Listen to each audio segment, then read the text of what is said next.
Di tata surya kita, sebagian besar planet berputar berlawanan arah jarum jam, tapi Venus beda sendiri. Planet pemberontak ini memutuskan untuk berputar searah jarum jam, dan ilmuwan masih berusaha mencari tahu alasannya. Ngomong-ngomong, kenapa ya planet berotasi? Apa yang menentukan kecepatan rotasinya? Apa matahari juga berotasi? Pasang sabuk pengamanmu, dan mari kita coba jawab pertanyaan-pertanyaan ini. Venus adalah planet kedua dari matahari dan planet terpanas di tata surya kita. Tahu nggak, Venus kadang disebut sebagai kembaran bumi loh. Itu karena ukuran dan komposisinya mirip dengan planet kita. Tapi cuma di situ aja kemiripannya, karena Venus adalah tempat yang bisa dibilang lumayan gila. Misalnya, cuacanya. Di Venus, cuaca selalu panas dan berawan. Panas di sini maksudnya beneran panas loh. Suhunya bisa mencapai lebih dari 426 derajat Celcius di sana. Dan awan-awan itu nggak terbuat dari air kayak yang ada di bumi. Alih-alih dari asam sulfat. Jadi ya, kamu pasti nggak mau keluar rumah tanpa tabir surya yang bagus di Venus. Kalau dari foto-foto yang diambil dari permukaannya, kamu bisa lihat awan kuning beracun dan lanskap tanahnya yang retak dan sunyi. Dan wahana antariksa yang memotretnya langsung mati setelah mengirimkan foto-foto ini. Kasihan. Tapi, permukaan Venus bukan hanya berupa daratan yang padat, gelap, dan datar. Bahkan, Venus punya pegunungan yang lebih tinggi dari Gunung Everest. Gunung-gunung ini nggak terbuat dari batu kayak gunung-gunung di bumi. Gunung-gunung ini terbuat dari material vulkanik yang lebih padat.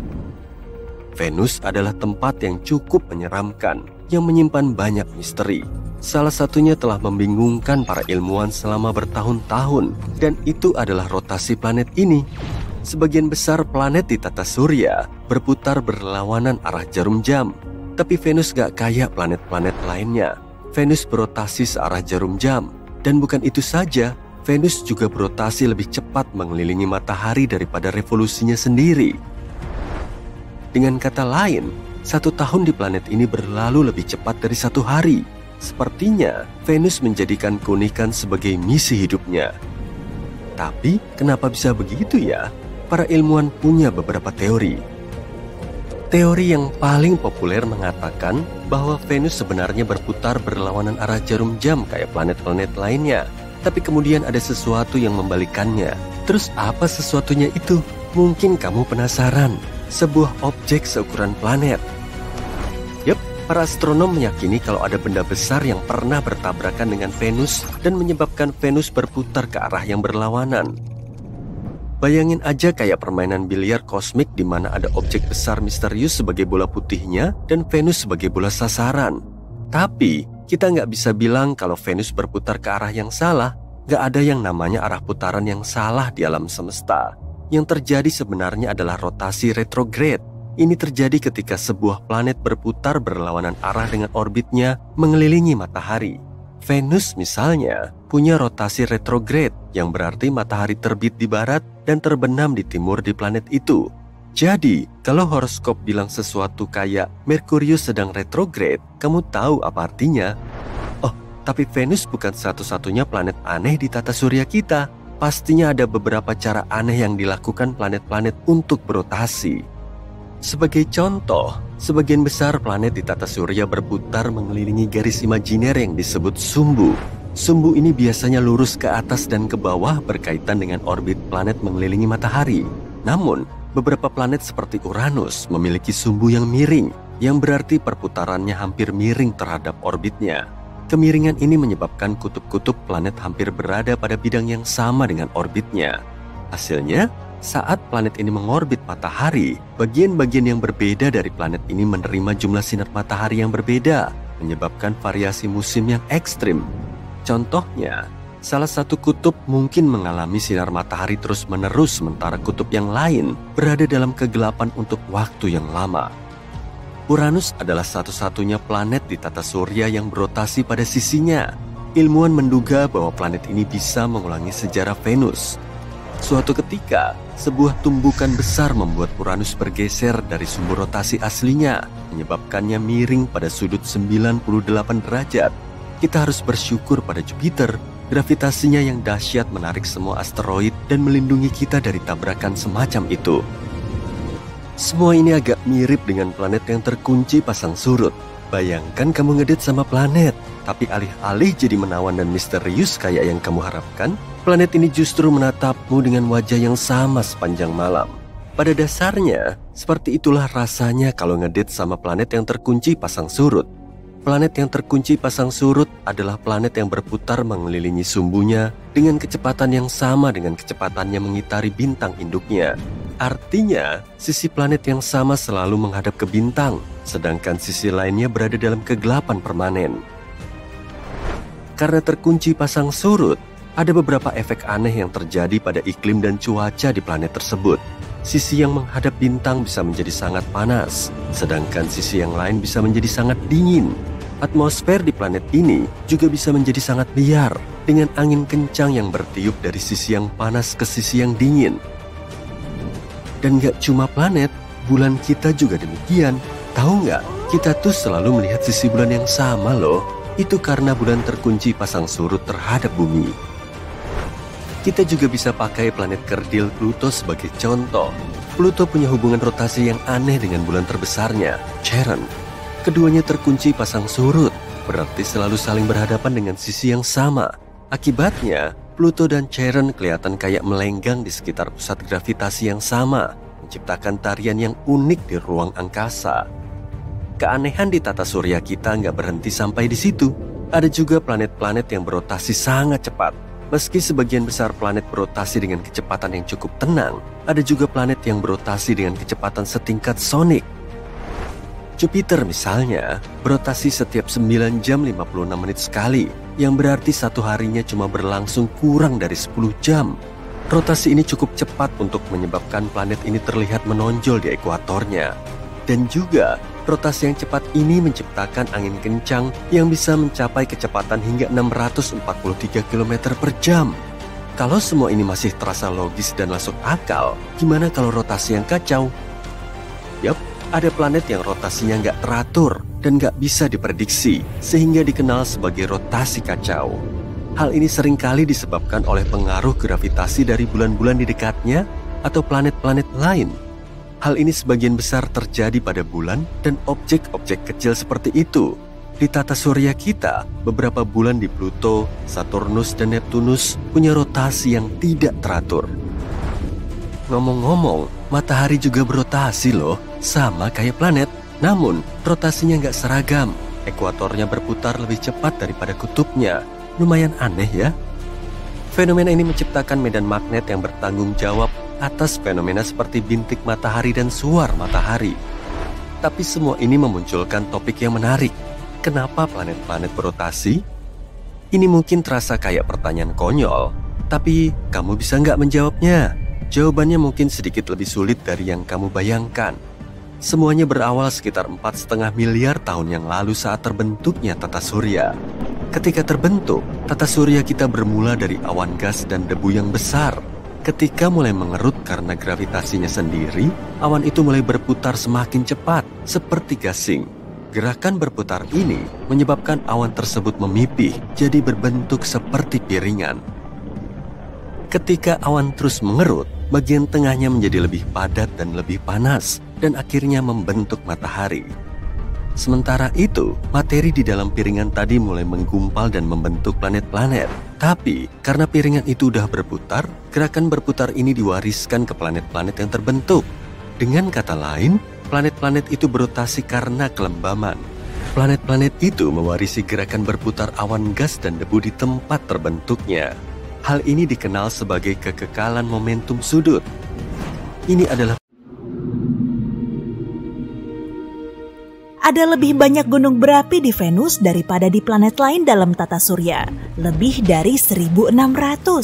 Dan satu hari di Venus diukur dari beberapa waktu yang dibutuhkan untuk berputar satu kali pada porosnya, lebih lama daripada waktu yang dibutuhkannya untuk mengorbit matahari.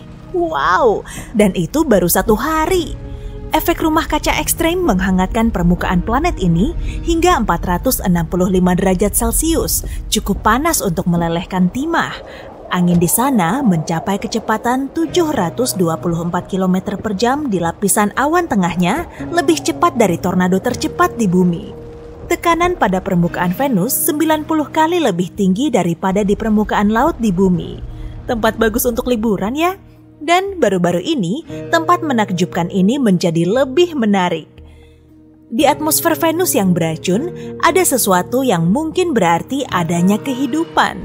Sayangnya, para ilmuwan belum sempat mengumpulkan spesimen mikrob atau mengambil foto kehidupan di sana. Tapi, mereka telah menemukan zat kimia yang disebut fosfina, dan itu penemuan besar. Jika bukan bahan kimia asing sebelumnya yang menghasilkan gas ini, pasti ada sejenis kehidupan mikrob yang terlihat dalam proses itu. Fosfina terdiri dari 3 atom hidrogen atau 1 atom fosfor. Gas ini beracun bagi semua bentuk kehidupan normal yang butuh oksigen, termasuk kita manusia. Di bumi, fosfina dapat ditemukan di tempat-tempat tanpa atau sedikit oksigen, misalnya rawa dan paya. Gas itu dihasilkan campuran kompleks bakteri yang hidup di sana, juga bisa diproduksi secara industri. Yang paling aneh adalah fosfina tidak seharusnya ada di atmosfer Venus sama sekali. Gas ini butuh tekanan dan suhu yang tepat serta bertonton hidrogen agar terbentuk. Tidak terlalu mengejutkan menemukannya di Saturnus atau Jupiter, raksasa gas yang terkenal. Tapi di Venus benar-benar tak terduga. Tidak mungkin fosfina dapat diproduksi secara alami di planet ini. Jumlah kecil fosfina dapat dihasilkan selama letusan gunung berapi, badai petir, mineral yang meledak ke permukaan, atau meteorit yang masuk atmosfer Venus. Tapi itu tidak cukup untuk menjelaskan apa yang telah diamati para astronom. Itu hanya menghasilkan 1/10.000 fosfina yang dilihat teleskop. Tapi mari mulai dari awal. Pada tahun 2017, sekelompok ilmuwan yang dipimpin oleh Jane Greaves dari Universitas Cardiff mulai menggunakan teleskop radio James Clerk Maxwell di Hawaii. Panjang sekali namanya. Ide utamanya adalah mencari gas fosfina. Ini akan menjadi tanda kehidupan di Venus. Ketika datanya keluar dan para peneliti menganalisisnya, mereka terkejut. Sinyal fosfina sangat kuat. Tim memeriksa hasilnya beberapa kali. Mereka ingin memastikan tidak ada zat lain yang meniru keberadaan gas fosfina. Jadi sekarang, apakah itu berarti ada kehidupan di Venus? Belum tentu. Jika gas ini dibentuk oleh beberapa organisme misterius, pertanyaan besarnya, bagaimana mereka bertahan hidup di Venus? Di bumi, beberapa mikrob dapat berkembang di lingkungan dengan keasaman 5%, tapi tidak lebih. Namun, awan di Venus hampir seluruhnya terbentuk dari asam. Dan meskipun suhu di sana cukup nyaman, yaitu 30 derajat Celcius, awan ini mengandung lebih dari 90% asam sulfat. DNA, asam amino, protein, komponen kehidupan di bumi akan larut di sana dalam sekejap. Permukaan Venus terlalu panas untuk segala jenis molekul kompleks untuk membentuk kehidupan.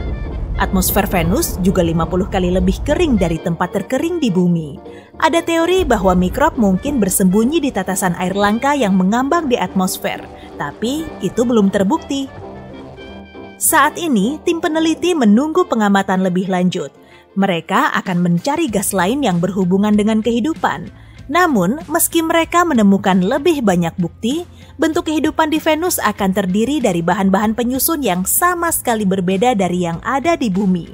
Atau mungkin dilindungi oleh cangkang tahan asam sulfat. Itu bisa dibuat dari zat seperti belerang, lilin, grafit, atau hal lain yang tidak dapat kita bayangkan. Tentu saja, beberapa ahli mempertanyakan gagasan tentang kehidupan di Venus. Mereka menduga gas itu mungkin dihasilkan selama beberapa proses geologi atau atmosfer yang terjadi di planet ini. Tapi, para pendukung kedua teori ini sepakat pada satu hal. Penemuan itu luar biasa.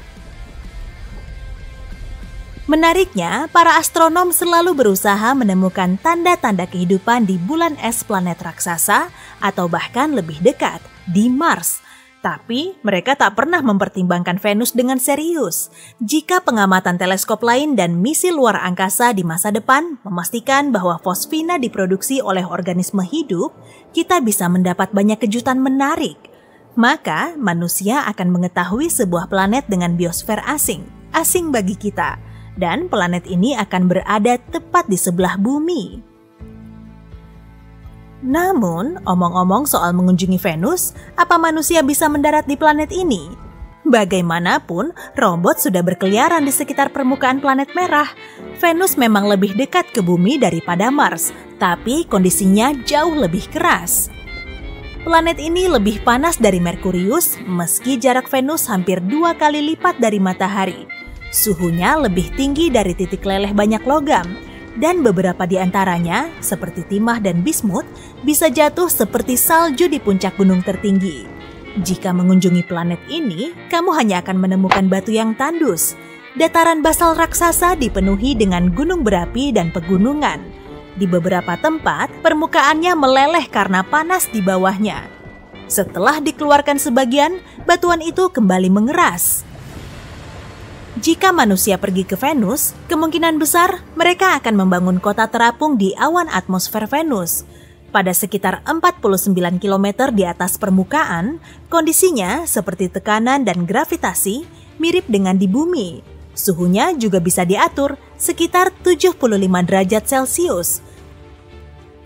Pikirkan Death Valley, California di hari yang sungguh panas. Tekanan atmosfernya setengah dari tekanan di permukaan laut bumi. Jika pergi keluar, kamu tidak perlu memakai baju bertekanan. Tekanan yang kamu rasakan akan sama seperti di puncak Gunung Kilimanjaro. Selain itu, koloni ini akan lebih terlindungi dari radiasi matahari daripada di Mars. Jika atmosfer menjadi tujuan akhir misi itu, mendaratkan pesawat antariksa atau lebih tepatnya membuatnya melayang di udara akan terlihat sangat berbeda. Idenya adalah menggunakan kapal udara di atmosfer atas untuk jangka waktu yang lama. Kapal udara itu dengan terbungkus pelindung akan masuk atmosfer Venus dengan kecepatan 7.315 meter per detik. Dalam 7 menit berikutnya, kecepatannya turun menjadi 457 meter per detik. Setelah itu, parasut besar akan terbuka. Ini akan semakin memperlambat pesawat antariksa. Lalu keadaan akan agak sibuk. Pelindung yang tak diperlukan lagi akan jatuh. Kapal udara itu kemudian akan mengembang sendiri sambil meluncur melalui atmosfer menuju permukaan planet. Kecepatannya setidaknya 100 meter per detik. Itu akan menjadi semakin besar dan gaya tarik serta angkatnya akan meningkat. Lalu parasut tidak akan dibutuhkan lagi, awak kapal akan menyingkirkannya dan kapal akan terisi udara sepenuhnya. Jika semua berjalan sesuai rencana, kapal akan berhenti 48 km di atas permukaan Venus. Setelah itu, pesawat akan berkeliling Venus. Ia akan digerakkan oleh angin yang dapat mencapai kecepatan 354 km per jam di puncak lapisan awan. Namun, jika memutuskan mendekat ke permukaan, kamu harus sangat hati-hati. Angin di lapisan tengah bisa 2 kali lebih cepat. Kapal udara tersebut dapat diisi dengan campuran gas nitrogen dan oksigen yang dapat dihirup. Kombinasi seperti itu tak akan begitu padat dibandingkan atmosfer Venus. Itu akan memberikan daya apung yang dibutuhkan agar tetap ada di atas sana. Venus terkenal dengan awannya yang super padat. Awan ini membuat Venus bersinar cukup terang sampai terlihat dari bumi. Venus memantulkan lebih dari 75% cahaya yang berasal dari matahari. Lapisan awan reflektif ini ada berkat kabut tetesan asam sulfat di atmosfer. Dan tetesan ini berkumpul persis di ketinggian tempat kapal udara mengapung. Untungnya, manusia sudah punya cara untuk mengatasi masalah keasaman. Beberapa bahan, misalnya teflon dan beberapa jenis plastik, memiliki ketahanan asam yang luar biasa. Bahan ini bisa melindungi bagian luar kapal udara. Jadi, katakanlah kamu perlu mengerjakan platform di luar. Maka, kamu dapat melakukannya hanya dengan mengenakan baju anti bahan kimia berbahaya dan membawa pasokan udara yang diperlukan. Kedengarannya seru ya? Ya, menurutku juga tidak. Bumi, batu ketiga dari matahari, si planet biru. Pasti kenal kan? Atmosfernya terdiri dari sekitar 78% nitrogen, 21% oksigen, dan 1% argon, uap air, serta karbon dioksida. Keseimbangan yang pas agar makhluk hidup bisa bernapas. Cuaca di sini juga sempurna bagi kehidupan, gak kayak di tempat-tempat seperti Saturnus, Merkurius, atau objek langit lainnya di tata surya kita. Berkat kombinasi ini, kita punya troposfer. Ini adalah bagian terpadat atmosfer di planet kita dan tebalnya 8 hingga 15 km. Ini adalah lapisan atmosfer yang selalu memengaruhi cuaca kita dan menjamin kondisi yang tepat untuk kehidupan dan adanya perairan. Bumi duduk di jalur orbitnya, mengurus urusannya sendiri, berputar mengelilingi matahari, sampai Venus dan Mars mendekat dan mengganggu bumi kita. Mereka mau menemani bumi yang kesepian. Dua objek langit yang relatif besar dan bergerak menuju bumi ini punya dampak yang mengerikan bagi bumi, dimulai dari perubahan jalur lintas orbitnya. Orbit planet-planet di tata surya harus tetap seimbang agar tak ada yang rusak. Nah, kalau ada objek besar yang mendekati bumi, orbit kita pasti akan keluar jalur. Planet-planet ini akan berputar satu sama lain sehingga menyebabkan banyak bencana alam. Ini juga akan memengaruhi waktu rotasi kita yang berpotensi memperlambatnya. Hari tak akan berjalan lancar, melainkan melambat. Hewan yang bergantung pada siang hari perlu menyesuaikan lagi jam biologisnya. Hewan nokturnal juga perlu mencari cara untuk mengatasi malam yang panjang. Manusia sudah beradaptasi cukup baik dengan waktu 24 jam sehari. Waktu ini sendiri hanyalah konstruksi manusia untuk mengukur sesuatu. Kita akan kesulitan tidur dan menyesuaikan diri dengan hari yang panjang ini.